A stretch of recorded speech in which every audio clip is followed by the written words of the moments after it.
சரி. Marxist communist கட்சி, Marxist communist கட்சி, இந்திய கம்யூனிஸ்ட் கட்சி, விடுதலை சிறுத்தைகள் கட்சி ஆகிய 3 கட்சிகளின் சார்பில் மாண்புமிகு தமிழ்நாடு முதலமைச்சர் திரு மு.க. ஸ்டாலின் அவர்களை இன்று காலை அவருடைய இல்லத்தில் சந்தித்தோம். தமிழ்நாட்டில் சமீபத்தில் திருநெல்வேலியில் நடைபெற்ற செல்வ கணேஷ் படுகொலை, அதை ஒட்டி தமிழ்நாடு முழுவதுமே சாதி ஆணவ கொலைகள் சம்பந்தமாக ஒரு விவாதம் என்பது நடைபெற்று கொண்டிருக்கிறது. இத்தகைய சூழ்நிலையில் சாதி ஆணவ கொலைகளை தடுப்பதற்கு தனிச்சட்டம் இயற்ற வேண்டும் என்கிற கோரிக்கையை மாண்புமிகு முதலமைச்சர் அவர்களிடத்திலே நாங்கள் 3 பேரும் எடுத்துரைத்தோம். ஏற்கனவே ராஜஸ்தான் உள்ளிட்ட மாநிலங்களில் இத்தகைய சட்டம் என்பது நடைமுறையில் இருந்து கொண்டிருக்கிறது.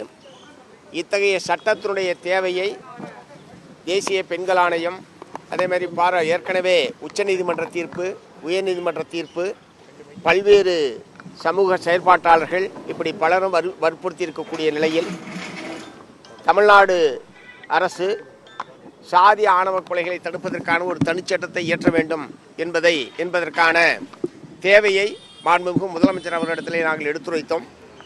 அவர் இந்த நாங்கள் சொன்ன விளக்கங்களை எல்லாம் கேட்டுக்கொண்டார். உரிய நடவடிக்கை எடுப்பதாக எங்களிடத்திலே தெரிவித்திருக்கிறார். பொதுவாக சமூகத்தில் இத்தகைய சாதிய மேலாதிக்க சக்திகள், சாதிவெறி சக்திகள் இத்தகைய நடவடிக்கைகளில் ஈடுபடுவது என்பது இந்தியா முழுவதுமே அதிகரித்திருக்கிறது. தமிழகத்திலே இப்போது அதிகமான இத்தகைய சாதி ஆணவ கொலைகள் என்பது நடைபெற்று கொண்டிருக்கிறது. ஆகவே வழக்கமான கொலை சம்பந்தமான சட்டங்கள் மூலமாக இத்தகைய கொலைகளை தடுப்பது, இத்தகைய குற்றச் செயல்களில் ஈடுபடக்கூடிய அனைவரையும் உள்ளடக்கிய ஒன்றாக அந்த சட்டம் என்பது இல்லை. ஆகவே சாதி ஆணவ கொலைகள் சம்பந்தப்பட்ட அனைவரையும் உள்ளடக்கிய ஒரு ஒருங்கிணைந்த சட்டத்தை, சாதி ஆணவ கொலைகளை தடுக்கக்கூடிய ஒரு ஒருங்கிணைந்த சட்டத்தை இயற்ற வேண்டும் என்பதுதான் எங்களுடைய கோரிக்கை. அதை முதலமைச்சரிடத்திலே எடுத்து சொல்வதற்காகத்தான் இன்று காலையில் அவரை சந்தித்தோம் என்பதை தெரிவித்துக் கொள்கிறேன்.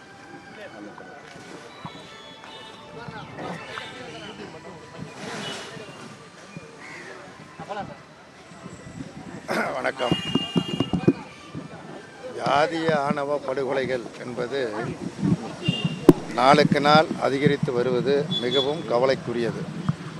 இந்த ஜாதிய ஆணவ படுகொலை என்று சொல்லுகிற பொழுது பட்டியலினத்தைச் சேர்ந்த ஒரு இளைஞர் பிற்படுத்தப்பட்ட அல்லது மிகவும் பிற்படுத்தப்பட்ட பகுதியைச் சேர்ந்த ஒரு பெண்ணை காதலிக்கிறார். அதனால் இந்த படுகொலைகள் நடைபெறுகிறது என்று தான் பொதுவாக பேசப்பட்டு வருகிறது. உண்மை அதுவல்ல. அதுவும் இருக்கிறது. அதே நேரத்தில் ஒரே ஜாதியில் கூட காதலித்தால் அதை தங்களுடைய குடும்ப கௌரவ பிரச்சனையாக கருதுகிற ஒரு மோசமான ஒரு மனநிலை இருக்கிறது. அதன் காரணமாகவே இந்த கொலைகள் எல்லாம் நாளுக்கு நாள் அதிகரித்து வருகிறது. இப்படி அதிகரித்து வருவது நம்முடைய நாட்டிலேயே, நம்முடைய தமிழ்நாடு ஒரு பல்வேறு வகைகளில் வளர்ச்சி பெற்ற மாநிலம் என்பதை மறுப்பதற்கில்லை. கல்வியில், சுகாதாரத்தில், மருத்துவத்தில் போன்ற பல்வேறு பிரச்சனைகளில் நாம் வளர்ந்த ஒரு மாநிலம். சமூக நீதியில் என்று சொல்லலாம். அதே மாதிரி இந்த ஜாதிய வெறித்தனத்தில் இருந்தும் விடுபட்டு வர வேண்டிய ஒரு அவசியமும் ஒரு தேவையும் இருக்கிறது. இது அதிகரித்து வருவது என்பது ஒரு முற்போக்கான மாநிலத்திற்கு அழகல்ல. ஆகவே இதை குறைப்பதற்குள்ள நடவடிக்கை மக்களிடத்திலும் விழிப்புணர்ச்சி வர வேண்டும். அதே நேரத்தில் சட்டபூர்வமான நடவடிக்கைகள் எடுப்பதன் மூலமாக இதை தடுக்க முடியும், தடுக்க வேண்டும் என்கிற முறையில் 3 கட்சிகளும் சேர்ந்து ஒரு கோரிக்கை விண்ணப்பத்தினை மூவரும் கையெழுத்திட்டு மாண்புமிகு முதலமைச்சரிடத்திலே கொடுத்திருக்கிறோம். அதை அவர் பரிசீலிப்பதாக தெரிவித்திருக்கிறார்கள். இதனுடைய தேவையை அரசும் உணர்ந்திருக்கிறது, முதலமைச்சரும் உணர்ந்திருக்கிறார்கள். ஆகவே விரைவான ஒரு சட்டம் நிறைவேற்றுவது என்பது நல்லது. ஒரு இந்த மாதிரியான கருத்துடையவர்கள், படுகொலை செய்யக்கூடிய அந்த கருத்துடையவர்கள், ஒரு ஆணவத்தோடு இருக்கக்கூடியவர்கள், ஒரு அச்சத்தை உருவாக்கக்கூடிய வகையில் அந்த சட்டம் பயன்படும் என்று நாங்கள் நம்புகிறோம். அதைத்தான் முதலமைச்சரிடத்தில் விரிவாக எடுத்து கூறினோம். அதை முழுமையாக அவர் செயல்படுத்த பல்வேறு பணிகளுக்கு மத்தியில் நேரம் ஒதுக்கி அதை முழுமையாக கேட்டு கோரிக்கை விண்ணப்பத்தையும் படித்திருக்கிறார்கள். சட்டம் கொண்டு வருவார்கள் என்று எதிர்பார்க்கிறோம், கொண்டு வர வேண்டும் என்று விரும்புகிறோம்.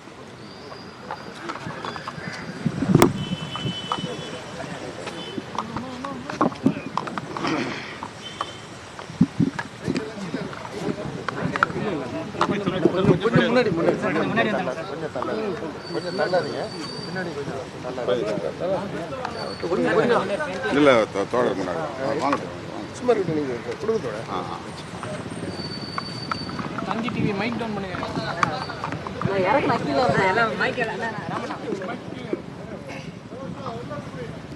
ஏற்கனவே இருக்கிற சட்டம் போதுமானது, புதிய சட்டம் தேவையில்லை என்கிற ஒரு கருத்து பரவலாக பேசப்படுகிறது. ஆணவ கொலைகளை தடுப்பதற்கென்று புதிய சட்டம், தனி சட்டம், சிறப்பு சட்டம் தேவை என்பதை கடந்த சில ஆண்டுகளாக வெவ்வேறு அமைப்புகள், ஜனநாயக சக்திகள் வலியுறுத்தி வருகின்றன.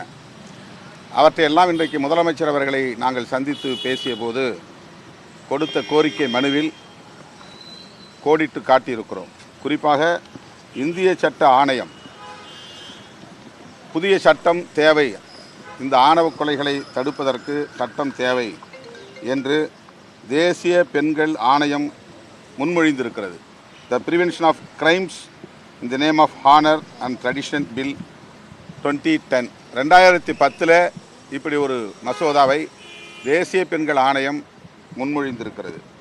அதை சுட்டி காட்டியிருக்கிறோம். அதே போல் 2012 சட்ட ஆணையம், லா கமிஷன், இந்த சிறப்பு சட்டம் வேண்டும் என்பதை வலியுறுத்தி இருக்கிறது. அதற்கென்று ஒரு legal framework, prevention of interference with the freedom of matrimonial alliances in the name of honour and tradition என்ற பெயரில் சட்ட ஆணையமும் பரிந்துரைத்திருக்கிறது.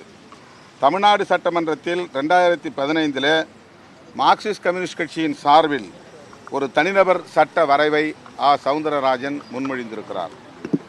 சென்னை உயர்நீதிமன்ற நீதியரசர் வி. ராமசுப்ரமணியம் அவர்கள் இப்படி ஒரு தனி சட்டம் தேவை என்பதை அவர் தீர்ப்பாகவே வழங்கியிருக்கிறார். அதைப்போல 2017 மாநிலங்களவையில் உறுப்பினர் Vijay Sai Reddy, the prevention of crimes in the name of honour and tradition and prohibition of interference with the freedom of matrimonial alliances bill என்கிற பெயரில் ஒரு சட்ட மசோதாவை, தனிநபர் மசோதாவை தாக்கல் செய்திருக்கிறார். அடுத்து 2018 Shakti Vahini versus government of India உச்சநீதிமன்றத்தில் ஒரு வழக்கில் உச்சநீதிமன்றம் இந்த சிறப்பு சட்டத்தின் தேவையை வலியுறுத்தி இருக்கிறது. பிளே ஸ்டோர் மற்றும் ஆப் ஸ்டோரில் இருந்து பாலிமர் செயலியை QR கோடு மூலம் பதிவிறக்கம் செய்யுங்கள். செய்திகளை உடனுக்குடன் பெறுங்கள்.